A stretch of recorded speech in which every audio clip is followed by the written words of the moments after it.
भारत और अमेरिका के बीच एक बड़ी ट्रेड डील की चर्चाएं जोरों पर है और इसका सीधा असर दिख रहा है भारतीय शेयर बाजार और भारतीय कंपनियों के कारोबार पर।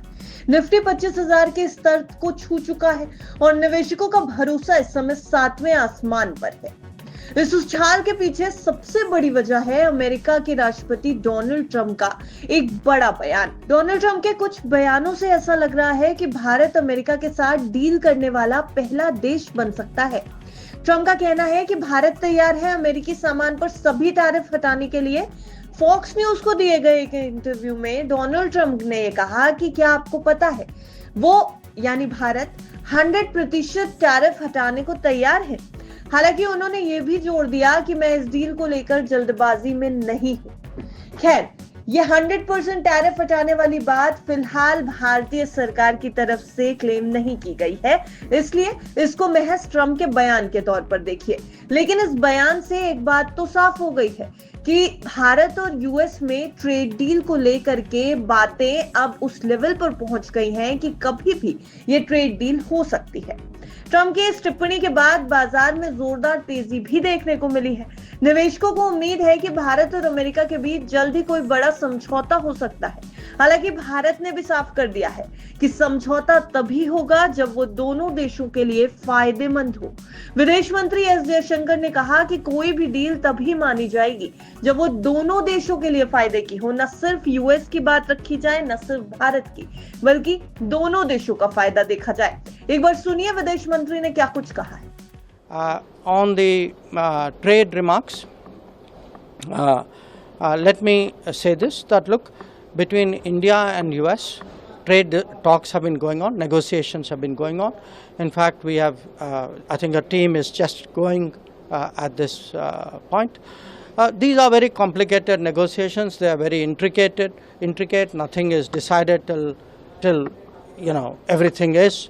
But any trade deal has to be mutually beneficial.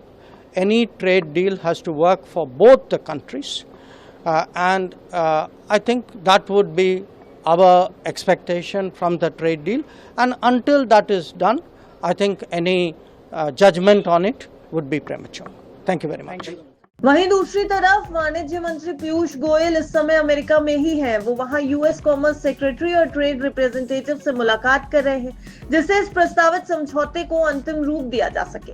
Bharat की तरफ से कोशिश है कि टेक्सटाइल, जेम्स एंड ज्वेलरी, चमड़ा, केमिकल्स, प्लास्टिक, श्रिम्प, तेल बीज और फलों पर अमेरिकी टैरिफ घटाए जाए।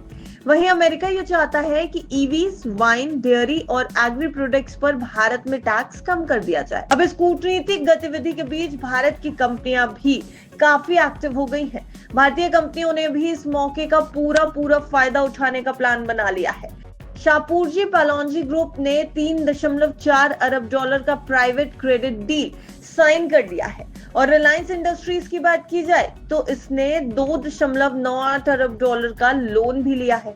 इससे साफ है कि ग्लोबल इन्वेस्टर्स अब भारतीय कॉर्पोरेट डेब्ट ने दिलचस्पी दिखा रहे हैं।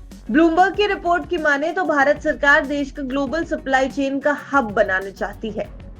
आरबीआई की सस्ती ब्याज दरों की नीति और 3 साल के मिनिमम बॉन्ड यील्ड ने बाजार को और भी ज्यादा मजबूत कर दिया है।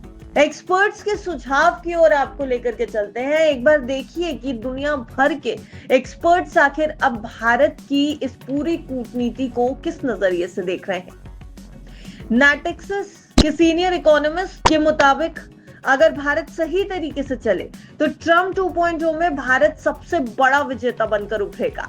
वो कहते हैं कि भारत में बॉन्ड रिटर्न भी अच्छा है और इक्विटी भी मुनाफा दे रही है। यही कारण है कि फ्रैंकलिन टेम्पल्टन और फेडरेटेड हर्मस जैसे दिग्गज फंड भारत में निवेश के लिए एक्साइटेड नजर आ रहे हैं। वहीं बैंक ऑफ अमेरिका सिक्योरिटीज यानी बोफा सिक्योरिटीज के हालिया सर्वे में भी भारतीय शेयर एशियाई फंड मैनेजर्स की पहली पसंद बन गए हैं। पिछले अक्टूबर से फरवरी तक विदेशी निवेशकों ने भी भारत से $25 अरब निकाले थे, लेकिन मौजूदा स्थिति ये हो गई है कि अब फिर से भारत में एफआईआईज $2.5 अरब का निवेश कर चुके हैं।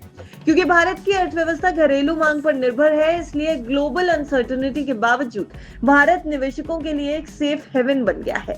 डीबीएस ग्रुप की माने तो बड़ा घरेलू बाजार, मजबूत मिडिल क्लास और अमेरिका के साथ संभावित ट्रेड डील, ये सब भारत को निवेश के लिए काफी अट्रैक्टिव बाजार बना रहे हैं। अब सबकी निगाहें इस बात पर है कि क्या पीयूष गोयल और अमेरिकी अधिकारी इस डील को जल्द एक अंतिम रूप दे पाएंगे, और अगर ऐसा हुआ तो भारत का आर्थिक भविष्य और भी उज्जवल नजर आ सकता है।